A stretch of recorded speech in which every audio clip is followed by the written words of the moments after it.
Oh, hey, didn't see you there.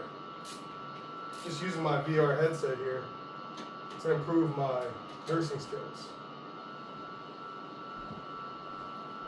Hope everyone's doing good today.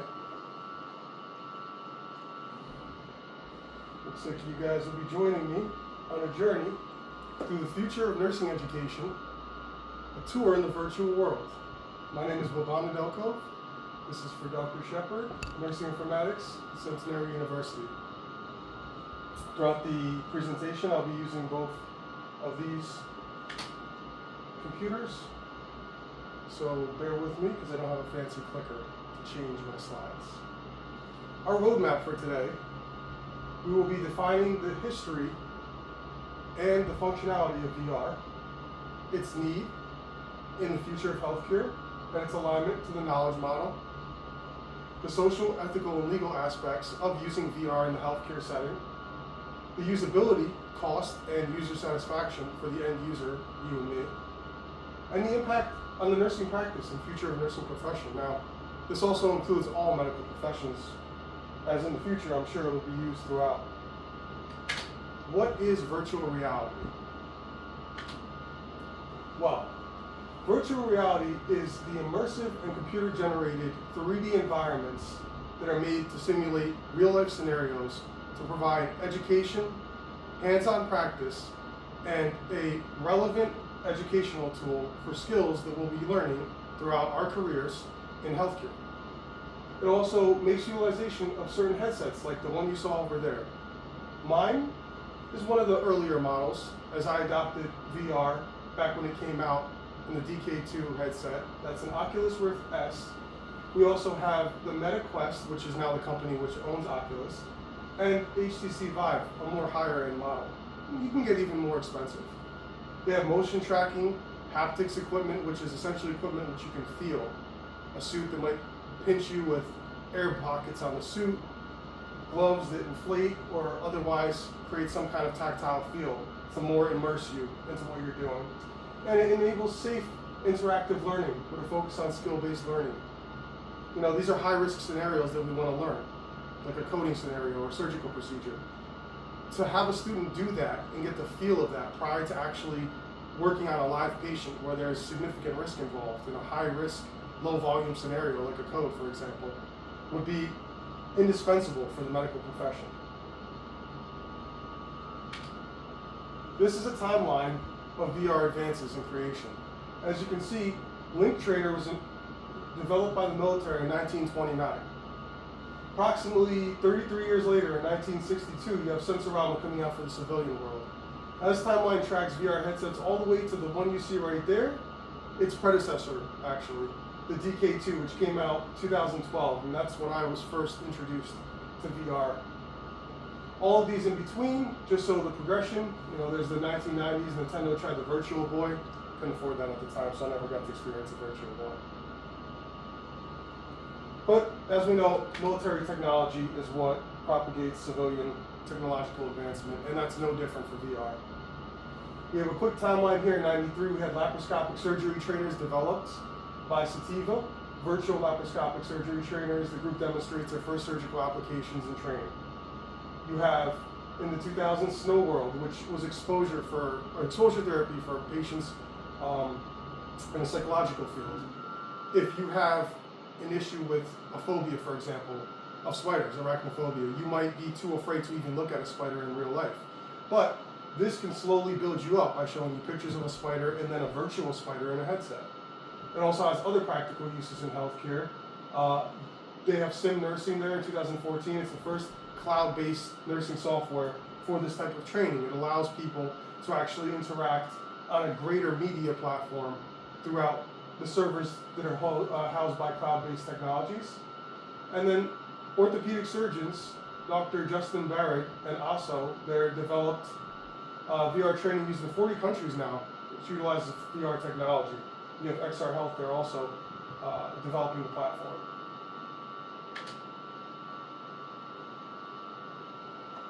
The need for VR education in healthcare. What's the benefits, right? Well, we're able to practice tactile nursing skills in a lab without the use of actual patients, without the use of very expensive mannequins, and without creating waste products. If you want to talk about sustainability, VR is the way to go. We have practice skills for hands-on learners, platforms which can recreate any scenario you can imagine. Initially, the scenarios are created by software engineers, like video game designers, but in the future, we're going to have AI-generated scenarios which can be created at a moment's notice, completely tailored to where this student displays a deficit. And by way of that kind of technological advancement, we can actually make sure that every student leaves school on par with where we want them to be, and equal. We can practice high-risk, low-volume events, as I said previously, such as a code blue, or a surgical procedure. There's objective competency metrics to aid in skills testing, as I was saying before. It can be adjusted per student. How does this apply to what we're learning here in nursing informatics? Supporting knowledge acquisition into processing and finally generation. That's from the textbook there. Explaining how knowledge is acquired and then disseminated through different levels of education, how people actually process this information in their brain. There's rich learner content and learner interface. Now, learner content interaction is something that's very important here in VR. It's how deeply the student's going to actually engage with the material themselves. There's 3D immersive scenarios. There's branching scenarios that change based on your decisions. At a moment's notice, you can choose one option and completely change the scenario between your experience and another student's experience. There's immediate feedback, such as scores. There's there's performance adjustments. So to give you an example of this, let's say the student is taking an assessment on a pediatric patient, happens to miss a heart murmur. The software can then prompt the student to reassess the patient. To different levels and different degrees, it can give the student hints, which is all set up by the actual proctor that will be from the nursing school or whatever school the student's going to. And then should they miss it enough, it will tell them, hey, listen, you missed the heart murmur on patient A, and this is what it sounds like. It can replay the scenario with emphasis, a tactile emphasis, increase sound, increase the description of the murmur so that the student can now reattempt their auscultation, hear the murmur audibly, very obviously, and solidify that memory, solidify that experience so that they won't miss it in a practical scenario in real life. We also have the learner interface interaction here, where the student manipulates their environment through the haptics, through the controls. You saw me playing with the controls earlier. They actually can simulate each finger individually. And there's haptic suits that can simulate other responses, from touching a patient through vibrations in your gloves, so on and so forth. This all creates something called presence. It's a VR phenomenon that actually tricks the brain into believing they're experiencing the scenario in real life. And it's so realistic in some scenarios that there's actually plenty of TikTok videos and YouTube videos, I'm sure you've seen, of people jumping into their TV screens, bouncing on a log and falling in fear of their life. Even though they know full well that they put on a VR headset just moments prior, they still lose all connection to reality. They now are fully immersed in this new reality. Why does this rich learning matter? Greater cognitive immersion means better retention. This is something that was studied by Mayer, 2009, and it displays how the cognitive load is also diminished when you have greater cognitive input. You're able to layer your learning and through time solidify these experiences like real life. If somebody's a tactile learner, they learn from doing the skill. As far as that cognitive load, that was also developed, the reduction by Mayer. Visual, auditory, and haptic feedback actually disseminates this information through different senses in your body.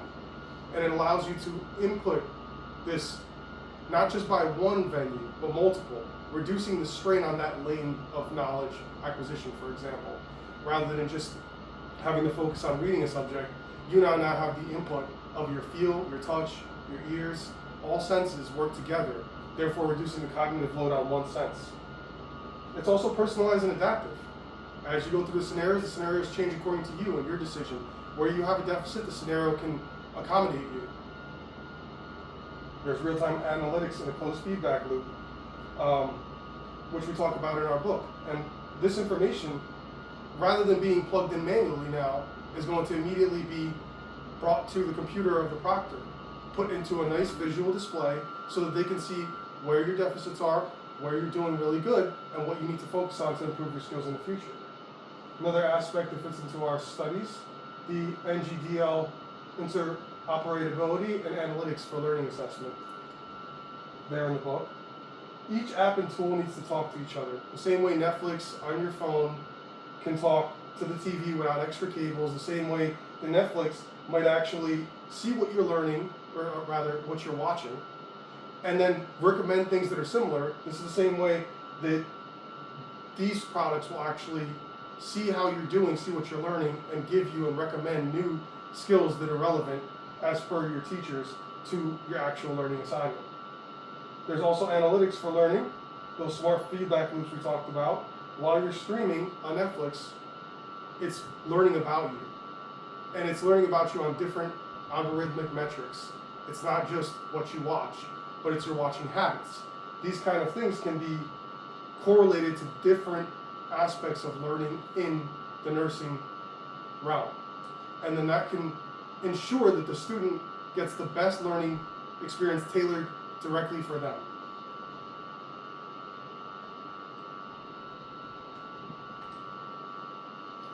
We have to consider social constraints. There are positives to this.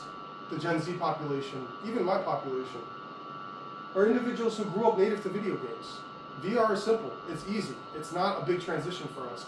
If anything, the newer generations, I believe, have a harder time reading a book from a textbook, focusing on a single task without any other input, because they're so used to having input from so many different screens and sources that their brains are now tuned to not be able to focus on a single task.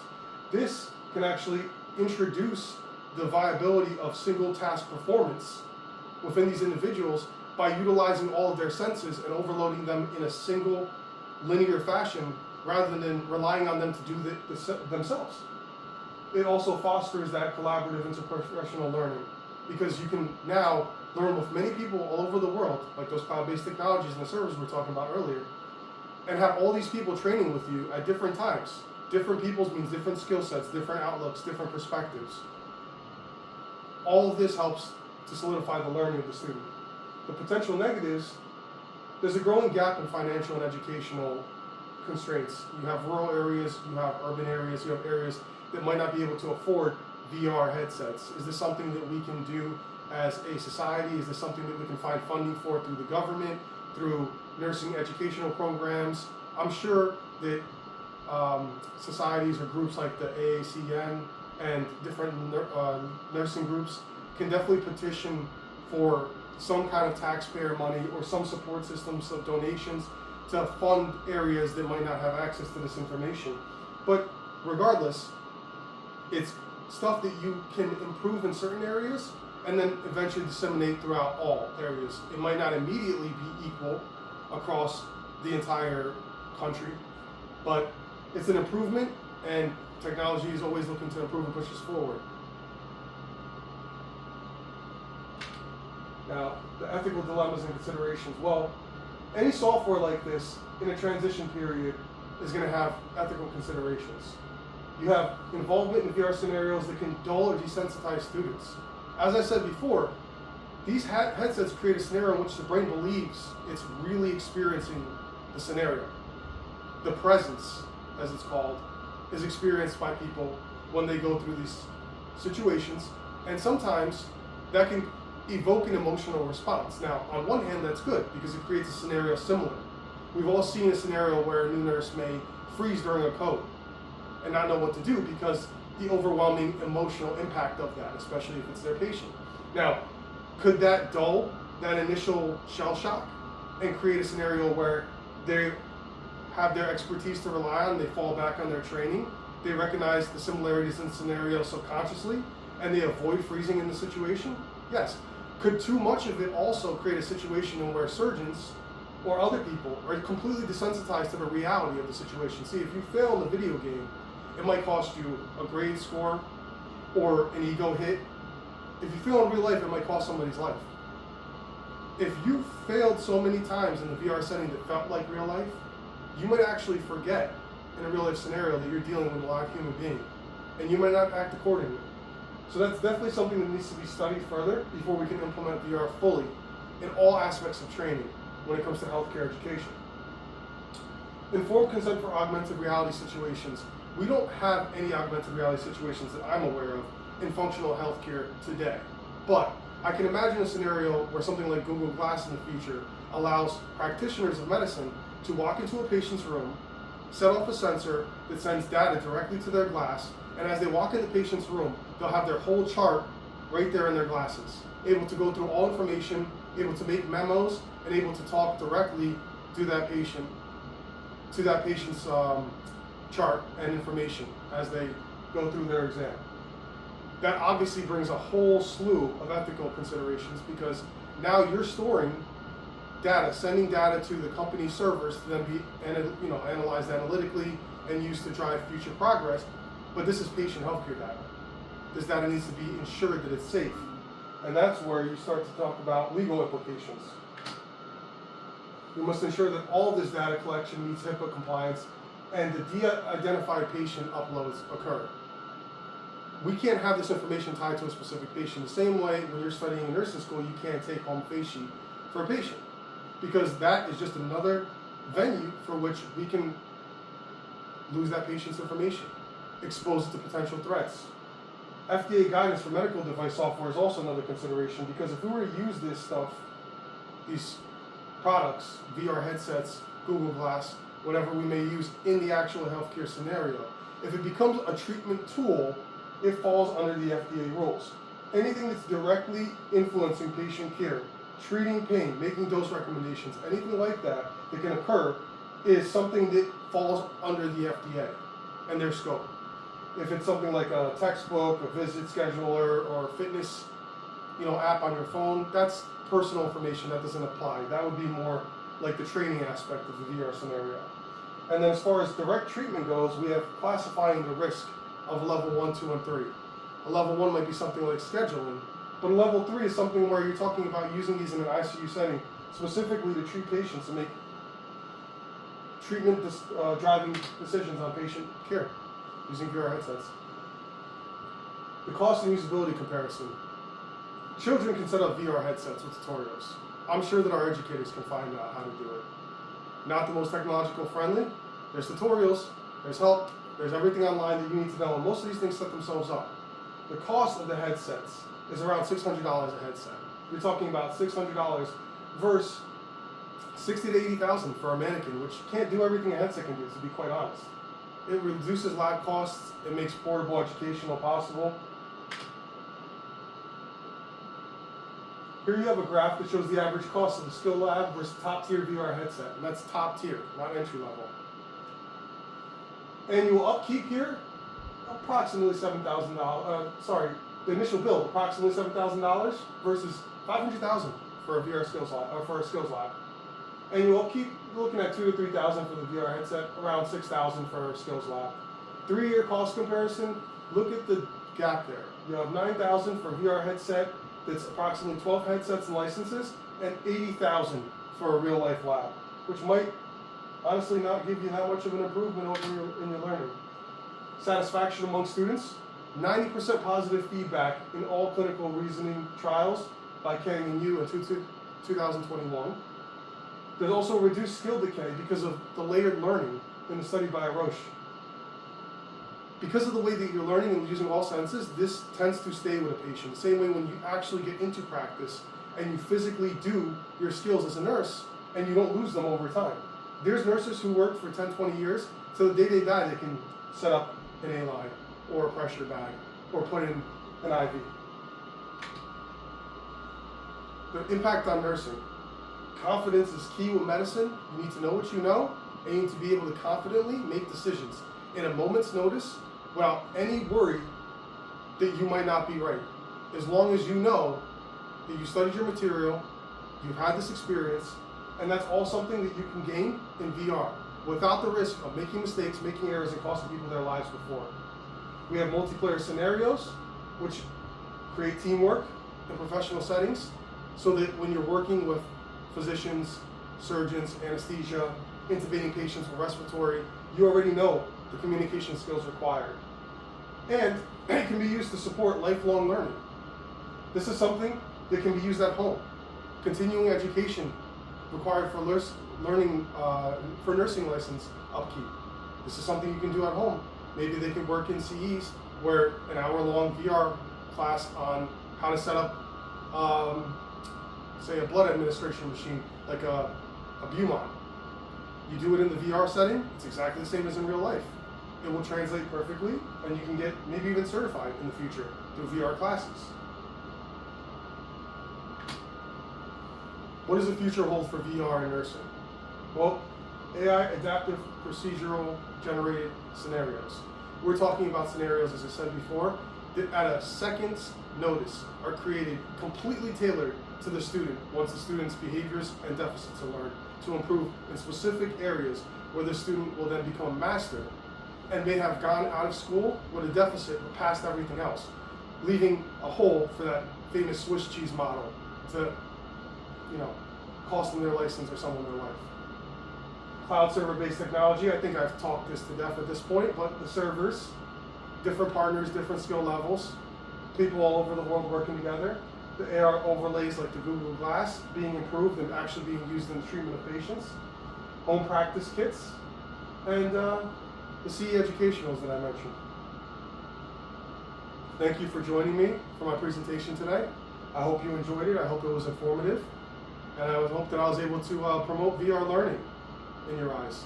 Have a great day.